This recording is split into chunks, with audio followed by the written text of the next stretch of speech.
कल हम लोगों ने पढ़ा था जंतुओं में लैंगिक जनन, ठीक है, और स्त्री के द्वितीय गौण लक्षण पढ़े थे। चलो इन लड़कियों में से हमें कोई बताए कि स्त्री के द्वितीय लैंगिक लक्षण क्या विकसित होते हैं। चलो बताओ।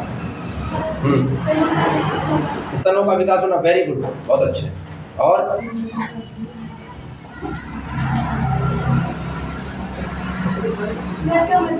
स्वर का मधुर होना, वेरी गुड। चलो अब ये बताएगी पूजा। चौड़े हो जाते हैं। श्रोणी मेखला कहाँ होती है बेटा? कमर की जो हड्डी होती है, ठीक है, पेल्विक गर्डन बोलते हैं इंग्लिश में इसको, ठीक है। चलो अच्छा बताया। फिर हम लोगों ने कल पढ़ा था मानव जनन तंत्र, जिसमें कि ह्यूमन रिप्रोडक्टिव सिस्टम की उसमें इसमें क्या क्या होते हैं, और हमने नर जनन तंत्र पढ़ा था। क्या पढ़ा था? नर जनन तंत्र, ठीक है। और नर जनन तंत्र में कौन कौन से पार्ट्स के बारे में पढ़ा था हम लोगों ने? वृषण पढ़े थे। क्या वृषण को इंग्लिश में? टेस्टिकल्स, ठीक है। गुबरनेक्युलम पढ़ा था। टेस्टोस्टेरोन पढ़ा था। टेस्टोस्टेरोन क्या है सही देवी? टेस्टोस्टेरोन क्या है बेटा? अच्छा, कैसा हार्मोन है ये एक तरह का प्रजनन हार्मोन है, ठीक है। प्रजनन की इच्छा, काम इच्छा उत्पन्न करता है शरीर में, ठीक है। हार्मोन से बहुत अच्छा बताया तुमने, वेरी गुड। बैठ जाओ, ठीक है। शुक्र वाहिनियां पढ़ी, शुक्राशय पढ़ा, मूत्र मार्ग पढ़ा, ठीक है, शिश्न पढ़ा, सहायक ग्रंथियां पढ़ी और शुक्राणु पढ़ा। शुक्राणु क्या होता है? स्पर्म, ठीक है। संभोग क्रिया के बाद एक रिलीज होने वाला, स्खलित होने वाला एक पदार्थ होता है, चिपचिपा सा व्हाइट कलर का होता है, जो तुम बता रही हो कंडीशनर के जैसा उसका अपीयरेंस होता है, ठीक है। और वो माइक्रोस्कोपिक व्यू कैसा होता है दिखाया था ना, छोटा सा जूजू जैसा होता है, कीड़े जैसा, पूंछ होती है, हेड होता है, ठीक। अच्छा, अब हम लोग पढ़ने जा रहे हैं मादा जनन तंत्र, यानी कि फीमेल रिप्रोडक्टिव सिस्टम, ठीक है। अच्छा, ध्यान से पढ़ेंगे, थोड़ा सा बच्चे हेजिटेट हो सकते हैं, लेकिन कोई इसकी आवश्यकता नहीं है बेटा, बड़े हो गए तुम लोग, ठीक है। चलो ध्यान से समझेंगे। इसमें सबसे पहले क्या क्या आते हैं? सबसे पहले तो अंडाशय आता है, अंडवाहिनियां आती हैं, गर्भाशय आता है, योनि यानी कि वजाइना आती है, बाह्य जननांग यानी कि एक्सटर्नल जेनिटेलिया आती है, ठीक है। और उसके बाद सहायक ग्रंथियां आती है, ठीक है। मासिक चक्र को इंग्लिश में क्या कहते हैं? हाँ सही बता रहा है कौन?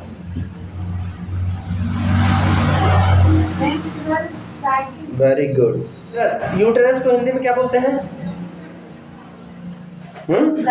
वेरी गुड, गर्भाशय बोलते हैं, ठीक है। बेबी इसी में बनता है, पता है ना? yes, sir. तो सब लोग यहीं पे बने हैं, यही फैक्ट्री है, यहीं से हम लोग बने हैं, इसी कंपनी में निर्माण हुआ है, ठीक है। अभी सब बने हैं, हो सकता है कोई डाउनलोड तो नहीं हुआ है, पता चले कोई डाउनलोड कराया हो, जाके अपने अपने घर में पता कर लेना भैया, है कि हमको डाउनलोड तो नहीं कराया हो, कोई पता चले कंप्यूटर से डाउनलोड करवा लिए हो। ध्यान से समझेंगे।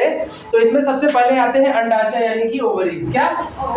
ठीक है, ध्यान से समझेंगे। ये जो पूरा हिस्सा है, ये क्या कहलाता है? ये पूरा, ये यूटेरस कहलाता है, क्या? ये यहाँ से यहाँ तक का जो हिस्सा है, ये क्या कहलाता है?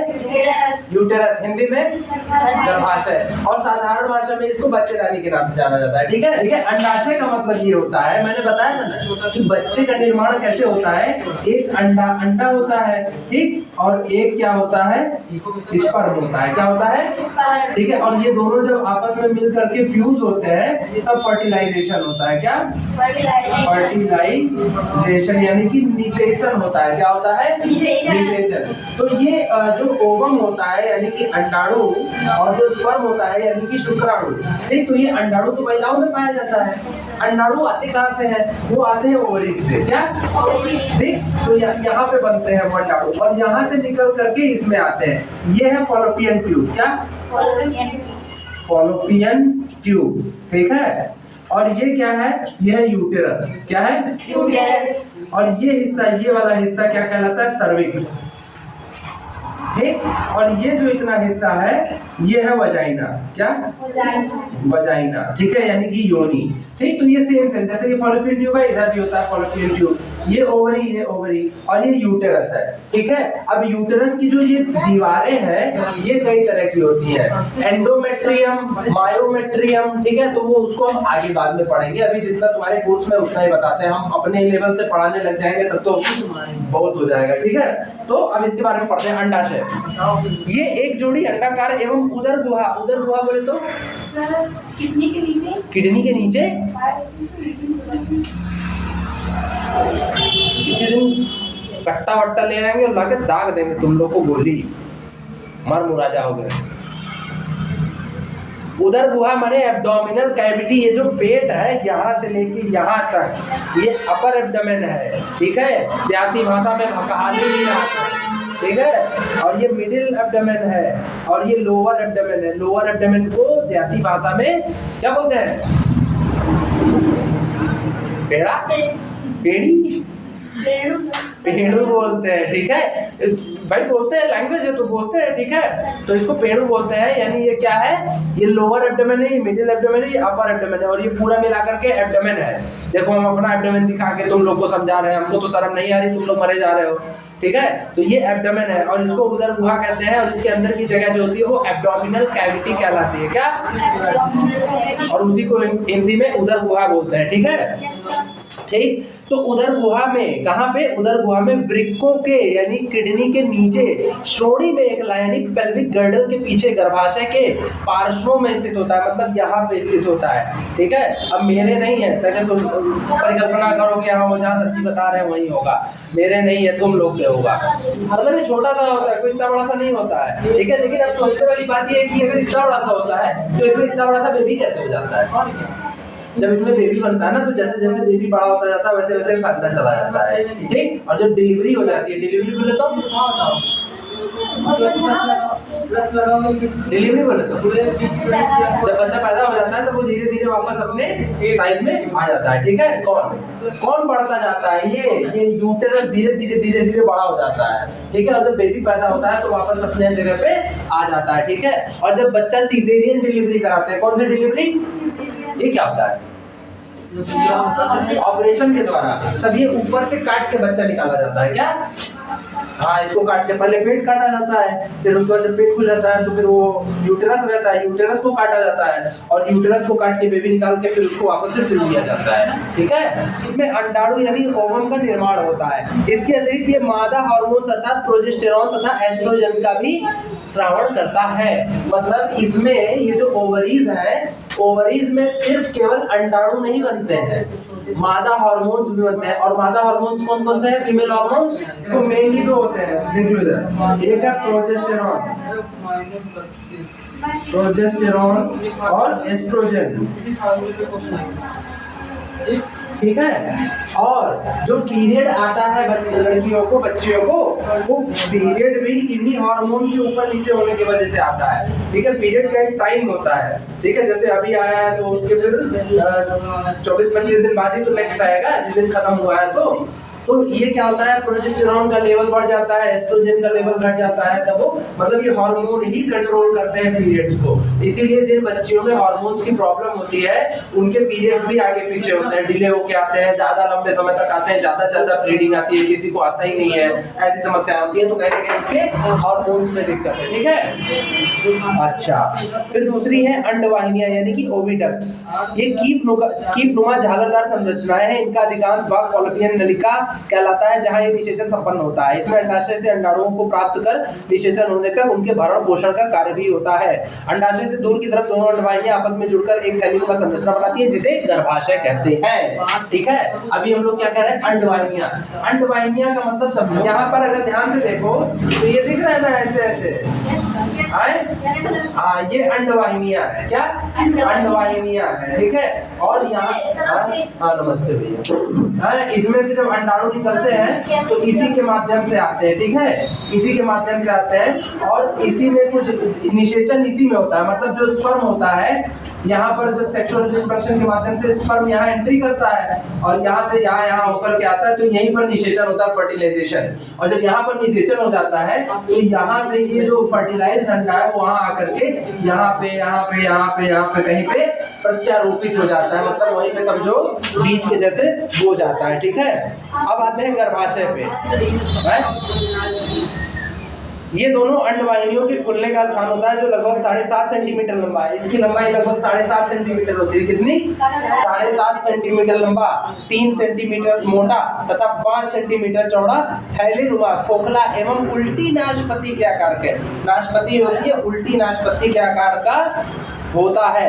और भ्रूण का परिवर्तन तथा भरण पोषण यही होता है। गर्भाशय का अंतिम भाग योनि कहलाता है। भ्रूण की इंग्लिश कौन बताएगा? ऐसे झर से बोलो तो कहीं हमको भी अच्छा लगे है, लेकिन घर पे कभी किताब खुलती ही नहीं है, इतने तुम लोग चंडाल हो। ठीक, तो ये क्या कहलाता है? ठीक है, तो ये क्या अंडवाहिनियों के खुलने का स्थान होता है। 7 से 7.5 सेंटीमीटर लंबा, 3 सेंटीमीटर मोटा और 5 सेंटीमीटर चौड़ा, थैलीनुमा, खोखला, उल्टी नाशपति के आकार का होता है। ठीक है, और भ्रूण का परिवर्धन तथा भरण पोषण यही होता है। भ्रूण यानी फीटस का परिवर्धन यानी कि धीरे धीरे बच्चे में डेवलप होना, और भरण पोषण सब कहाँ होता है? बच्चेदानी में यानी कि गर्भाशय में होता है। ठीक है, और अब आते हैं योनि पे। योनि यानी कि वजाइना। ठीक है, एक कहावत भी सुने होंगे तुम लोग। ठीक है, वैसे देखो ये सब वर्ड सुन के ना बच्चे बहुत हेजिटेटिव फील करते हैं कि ये क्या बात हो रही है। क्यों भाई हेजिटेटिव फील करना? भाई सब के पास होता है, सभी लड़कियों के पास होता है, और जिन लड़कों के पास नहीं भी होता है, भाई लड़कों के पास नहीं होता है ना, तो वो लोग जिनके पास नहीं होता है यानी कि लड़के, वो भी पैदा तो वहीं से हुए हैं, पैदा तो वहीं से हुए हैं ना, इसमें कोई शर्माने वाली बात नहीं है। ठीक है, तो एक वो सुना होगा, एक कहावत सुनी होगी कि 84 लाख योनियों में आत्मा भटकती है। सुना होगा? हाँ, इसका मतलब क्या हुआ? 84 लाख योनियों में आत्मा भटकती है, इसका मतलब क्या हुआ? हाँ, मतलब इंसान को 84 लाख बार जन्म लेना पड़ता है। यानी कि इस धरती पे अभी तक विज्ञान जानते हो लगभग 2.4 मिलियन स्पीशीज, क्या 2.4 मिलियन स्पीशीज के बारे में विज्ञान ने पता लगाया है। विज्ञान का कहना यह है कि लगभग कितना 24 लाख तरह के जीव जंतु, बैक्टीरिया, कीड़ा मकोड़ा सब धरती पे मौजूद है। कितने प्रकार के? 24 लाख। किंतु सनातन धर्म क्या कहता है कि 8.4 मिलियन स्पीशीज है। कितने? 8.4 मिलियन। हमारे धर्म के हिसाब से, सनातन धर्म के हिसाब से, हिंदू सभ्यता के हिसाब से 84 लाख योनियां यानी कि 8.4 मिलियन स्पीशीज है। ठीक, तो ऐसा नहीं है, सच्चाई यही है, क्योंकि वैज्ञानिक ये भी मानते हैं समुद्र का 95% हिस्सा अभी तक एक्सप्लोर नहीं किया जा पाया है। मतलब समुद्र के बारे में हम लोग केवल 5% जानते हैं, 95% समुद्र अभी तक हम लोग को पता ही नहीं है।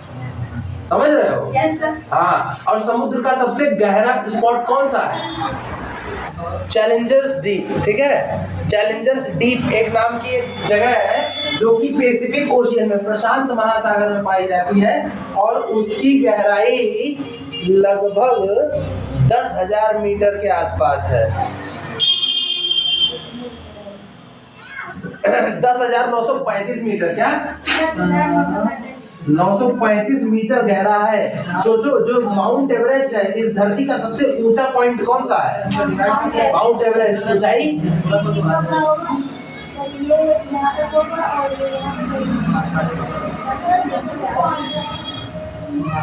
8,848 मीटर। कितना? 8,848 मीटर उसकी ऊंचाई है, और इसकी गहराई कितनी है? 10,935 मीटर। ठीक है, और इससे पहले जो अभी ये हाल ही में खोजा गया 2-4 साल पहले, इससे पहले जो था इसका नाम है चैलेंजर्स डीप। क्या? Challengers deep. चैलेंजर्स डीप, और इससे पहले जो पता था उसका नाम था मैरियाना ट्रेंच। ठीक है, और उसका लगभग कुछ गहरा था, मतलब माउंट एवरेस्ट की ऊंचाई से थोड़ा सा ज्यादा गहरा था, 150 मीटर और। ठीक है, तो 9,000 समथिंग मीटर उसकी गहराई थी। ठीक है, तो हम लोग कहाँ पर थे? योनि यानी कि वजाइना पे थे। ठीक है, देखो कहाँ से कहाँ हम लोग पहुंचे। ठीक, तो ये लिख लिया? yes, आगे बताऊं? तो अब देखो ध्यान से समझो, वजाइना का मतलब ये हुआ कि जैसे देखो ये लड़की एक बनी हुई है, ठीक, तो इस पे तुम समझ सकते हो कि ये स्ट्रक्चरल होता कहाँ है। इसीलिए देखो ध्यान से देखोगे कि पीरियड्स में क्रैम्प बहुत होते हैं, पेट में दर्द बहुत होता है, ठीक है, समझ रहे हो ना क्रैम्प का मतलब, नहीं समझ रहे हो? पीरियड्स में पेट में पेन होता है, ठीक है, तो वो होता क्या है कि ये जो गर्भाशय होता है ये सिकुड़ता है, सिकुड़ता इसलिए ताकि इसके ऊपर की जो वॉल है वो टूट करके निकल सके और नई वॉल बन सके, ठीक है, इसी की वजह से इसमें क्रैम्प होता है, मरोड़ होती है, और इसी की वजह से, ठीक है। और एक चीज और मैं बता दूं, ध्यान से देखना बेटा, ऐसा बहुत सा पाया गया है कि इस क्रैम्प में बहुत सी लड़कियां क्या करती हैं कि तुरंत दवा खाने लगती हैं, ठीक है, तो वैसे तो दवा हमेशा खाना नहीं चाहिए, ठीक है, कभी जैसे ज्यादा हो रहा है क्रैम्प, बर्दाश्त नहीं हो रहा है तो फिर दिक्कत थोड़ी सी बढ़ती है, बट अगर टॉलरेबल है, बर्दाश्त करने जैसा है, तो दवा नहीं खानी चाहिए, क्योंकि एक दवा आती है ड्रोटावरिन और मेफेनामिक एसिड की, ठीक है, ड्रोटावरिन प्लस मेफेनामिक एसिड, ठीक है, ये जो ड्रोटावरिन और मेफेनामिक एसिड है ये क्या करती है, जैसे अगर इस दवा को आप बहुत ज्यादा सेवन करोगे, बार बार खाओगे, हर महीने में खाओगे, तो आपके बॉडी में क्लॉट्स बनने लगेंगे, क्लॉट मतलब थक्का जमने लगेगा खून का, तो बच्चेदानी में तो प्रॉब्लम होगी ही होगी, यूट्रस में तो प्रॉब्लम होगी, नसों में अगर कहीं क्लॉट जम गया ना तो उससे कभी कभी क्या होता है, बच्चों को हार्ट अटैक आ जाता है, डेथ हो जाती है, मर जाते हैं बच्चे, एकदम यंग लड़कियां मर जाती है। अभी जयपुर में रिसेंटली एक लड़की मर गई थी, ठीक है, और इसी वजह से क्योंकि वो बहुत ज्यादा एंटीस्पैस्मोडिक्स खा रही थी। तो एंटीस्पैस्मोडिक भी कई तरह का होता है, जैसे मेफ्टाल स्पास आती है, मेफ्टाल स्पास में क्लॉट बनने का खतरा ज्यादा नहीं होता है, बट ये जो ड्रोटावरिन, ड्रोटिकाइंड एम, ठीक है, लाल कलर की गोलियां होती है अक्सर करके, लाल कलर की जो पेट दर्द की गोलियां होती है, मतलब कलर से नहीं समझ सकते बेटा, बट वो दवाइयां क्या होती है, उससे जो मेफेनामिक एसिड पड़ा होता है उससे क्लॉट बनते हैं, क्या होते हैं, क्लॉट बनते, थक्के जमते हैं, और उससे कभी कभी हार्ट अटैक जैसी समस्या हो जाती है, तो बहुत ज्यादा नहीं खाना चाहिए, ठीक है। तो अभी ध्यान से समझोगे, तो ये जो लोअर एब्डोमेन है, ठीक है, यहाँ पे लगभग नाभि है और ये लोअर एब्डोमेन में यूटेरस होता है, ठीक है, ये हिस्सा जो इतना है ये वजाइना कहलाता है, क्या वजाइना कहलाता है, ठीक है। और जो सेक्सुअल रिप्रोडक्शन होता है ड्यूरिंग सेक्स, ठीक है, तो इसी जगह पे जो पुरुष जननांग होता है यानी कि पेनिस जो होता है वो यहीं तक आता है, ठीक है, वो यहीं तक आता है और यहाँ पर स्पर्म रिलीज करता है, वो स्पर्म इसके अंदर जाकर के यहाँ पे फर्टिलाइजेशन करता है, फिर आकर के यहाँ पे बेबी का निर्माण होता है, ठीक है। तो जो ये हिस्सा है ये योनि कहलाता है, क्या कहलाता है, योनि कहलाता है, ठीक। और ध्यान से समझो, पुरुषों में, लड़कों में, मेल्स में जो पेशाब का रास्ता होता है और जहां से स्पर्म आता है, ठीक है, इजैक्यूलेशन होता है, वो सेम ही होता है, एक ही रास्ता होता है, ठीक है। अगर ऐसे लिंग है तो इसमें एक ही रास्ता है, यहीं से वो पेशाब भी करेगा और यहीं से उसका स्पर्म भी इजैक्यूलेट होगा, बस। बट लड़कियों में वजाइना अलग होता है और जहां से यूरेथ्रा, जहां से पेशाब होता है वो अलग होता है, ठीक है, योनि के हल्का सा ऊपर होता है, अभी हम लोग उसका स्ट्रक्चर पढ़ेंगे तो उसमें क्लियर दिखेगा आपको, ठीक है।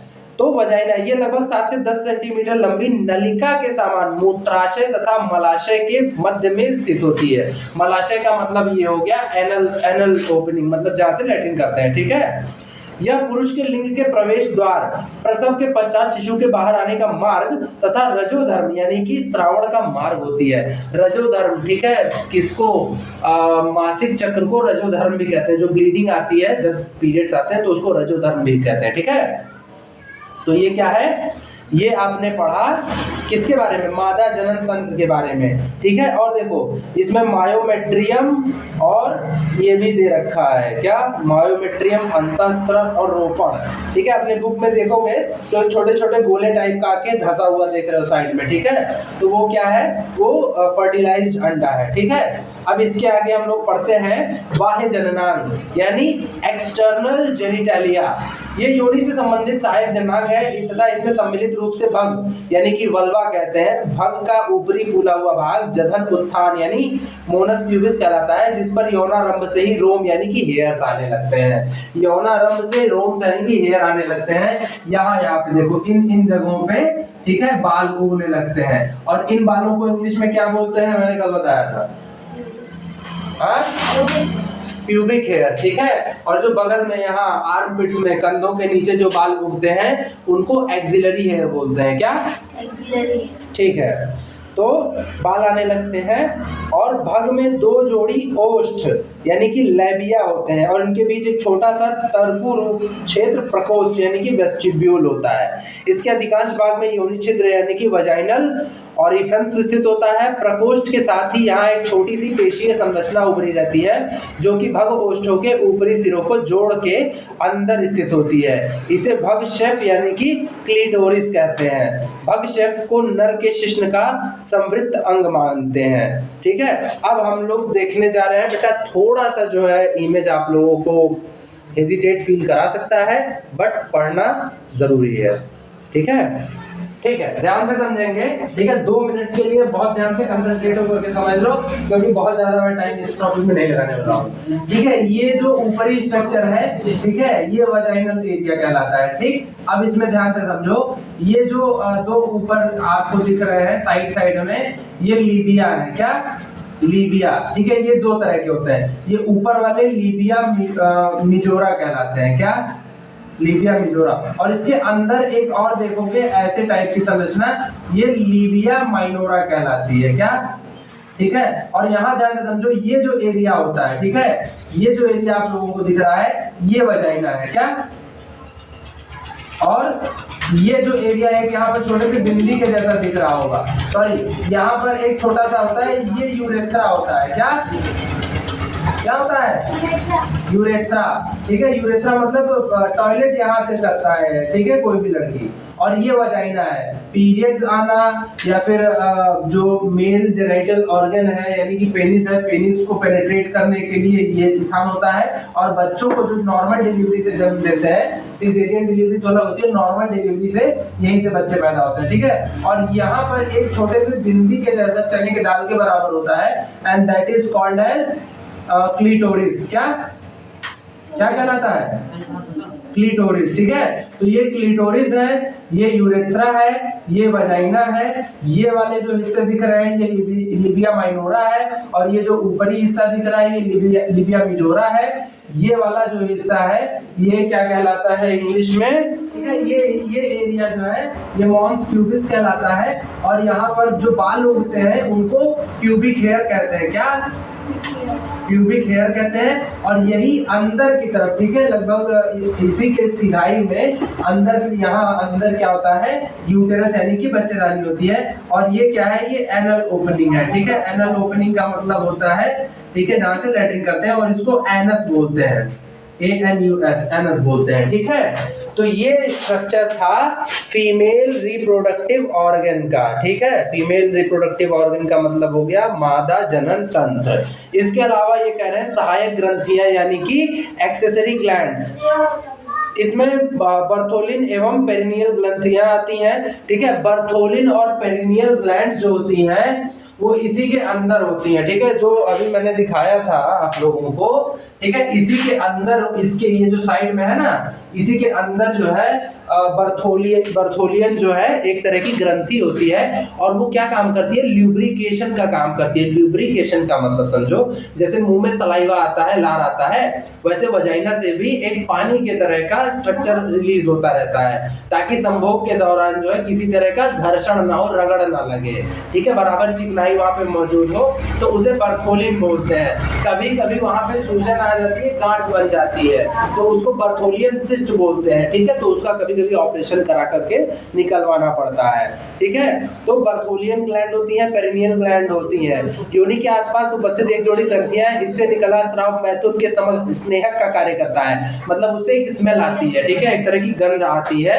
और जैसे इंसानों में तो नहीं, लेकिन जानवरों में देखा होगा कि वो सूंघ के फिर जो है फिर बौरा जाते हैं, ऐसा टाइप का। ठीक है, तो उससे क्या होता है? एक स्नेहक यानी कि गंध आती है। और ठीक इसी प्रकार प्रकोष्ठ यानी कि वेस्टिब्यूल तथा मलाशय के मध्य एक स्थित जोड़ी पेरिनियल ग्रंथि होती है जो विशेष गंध युक्त स्राव का श्रावण करती है, जिसे एक तरह का अलग लिक्विड निकलता है, एक तरह का क्या कह सकते हैं उसको, तरल पदार्थ निकलता है। ठीक है, इसके बाद हम लोग एक और टॉपिक पढ़ते हैं और उसके बाद इस बैच को विदा करते हैं। वो टॉपिक है मासिक चक्र, और इसकी इंग्लिश कौन बताएगा? है? ये सब जैसे सो रहे हैं भाई, तो जल्दी। मासिक चक्र को इंग्लिश में क्या कहते हैं? मेंस्ट्रुअल साइकिल, एक माह की अवधि के दौरान गर्भाशय में चक्रीय परिवर्तन होते हैं। मासिक चक्र की 3 अवस्थाएं होती हैं। कौन कौन से? क्रम प्रसारी अवस्था, स्रावित अवस्था और मासिक अवस्था। कौन सा? प्रोलिफरेटिव फेज, सेक्रेटरी फेज और मेंस्ट्रुअल फेज। ठीक है, तो सबसे पहला क्रम प्रसारी यानी कि प्रोलिफरेटिव फेज पढ़ते हैं। ठीक है, और ध्यान से देखो यहाँ पे कह रहे हैं FSH। क्या? FSH मतलब फॉलिकल स्टिमुलेटिंग हार्मोन, और ये कहाँ से स्रावित होता है? पीयूष ग्रंथि से। कहाँ से? पीयूष ग्रंथि से FSH यानी कि फॉलिकल स्टिमुलेटिंग हार्मोन। क्या? लिख लो कहीं पे, मुंह ताक रहा है सब मेरा। फॉलिकल स्टिमुलेटिंग हार्मोन, ठीक है, मतलब पुटिकाओं को एस्ट्रोजन के स्रावण के लिए प्रेरित करता है। इस अवस्था का अंतराल 10 से 12 दिनों का होता है। यह पुटिकी अवस्था यानी कि फॉलिकुलर फेज कहलाती है। ठीक है, मतलब इसमें क्या आता है? फॉलिक्यूल्स बनते हैं, वो अंडाणु जो है निकलते हैं। ठीक, अब आता है सेक्रेटरी अवस्था। कॉर्पस ल्यूटियम प्रोजेस्टेरॉन का स्रावण करती है और इस अवस्था का अंतराल 12 से 14 दिनों का होता है। ठीक है, उसके बाद आता है मासिक अवस्था यानी कि मेंस्ट्रुअल फेज। यह पुराने मासिक चक्र की अंतिम तथा नए मासिक चक्र की प्रारंभिक अवस्था होती है। यदि अंडाणु निषेचित नहीं होते हैं तो कॉर्पस ल्यूटियम प्रोजेस्टेरॉन स्तर में कमी के कारण, प्रोजेस्टेरॉन स्तर में कमी के कारण, बताया था ना प्रोजेस्टेरॉन हार्मोन, तो प्रोजेस्टेरॉन हार्मोन कम हो जाता है। प्रोजेस्टेरॉन हार्मोन कम होने के कारण क्या होता है? अगर अंडा निषेचित नहीं हुआ है, मतलब सेक्स नहीं हुआ, उसमें स्पर्म नहीं पहुंचा और फर्टिलाइजेशन नहीं हुआ, तो क्या होता है? प्रोजेस्टेरॉन स्तर में कमी के कारण नष्ट हो जाता है। एंडोमेट्रियम, एंडोमेट्रियम क्या होता है? एंडोमेट्रियम मतलब ये जो ये लाल लाल हिस्सा दिख रहा है तुमको गर्भाशय के अंदर का, नहीं दिख रहा है? आनर है सब। ये जो अंदर का हिस्सा दिख रहा है ये क्या है? ये एंडोमेट्रियम है। क्या है? एंडोमेट्रियम। तो वही एंडोमेट्रियम का ये जो पूरा हिस्सा होता है ना, यही टूट के निकल जाता है। हाँ, वही सब टूट के पूरा क्या होता है? निकल जाता है। ठीक है, एंडोमेट्रियम के टूटने से रुधिर का स्रावण होने लगता है। स्रावण लगभग 5 दिन तक चलता है, मतलब जरूरी नहीं है 3 दिन 4 दिन 5 दिन 6 दिन या 7 दिन तक भी हो सकता है। ठीक है, अच्छा, यह FSH यानी कि फॉलिकल स्टिमुलेटिंग हार्मोन, LH यानी कि ल्यूटिनाइजिंग हार्मोन, एस्ट्रोजन तथा प्रोजेस्टेरॉन के द्वारा नियंत्रित होता है। ये सारे हार्मोन्स हैं। मासिक चक्र गर्भावस्था तथा दुग्ध स्रावण यानी कि लैक्टेशन के दौरान नहीं होता है। ठीक है, मासिक चक्र जो है वो किस दौरान नहीं होता है? गर्भावस्था यानी कि अगर कोई स्त्री प्रेग्नेंट है, यानी पेट में अगर बेबी है, ठीक है, या दुग्ध स्रावण यानी लैक्टेशन कर रही है, अपने बच्चे को दूध पिला रही है, तो नहीं होता है। इसीलिए जब बेबी पैदा होता है, बच्चा पैदा होता है, तो कुछ महीनों तक पीरियड्स नहीं आते हैं और उसके बाद से फिर दोबारा आना स्टार्ट होते हैं। फिलहाल का चैप्टर यहीं पे था।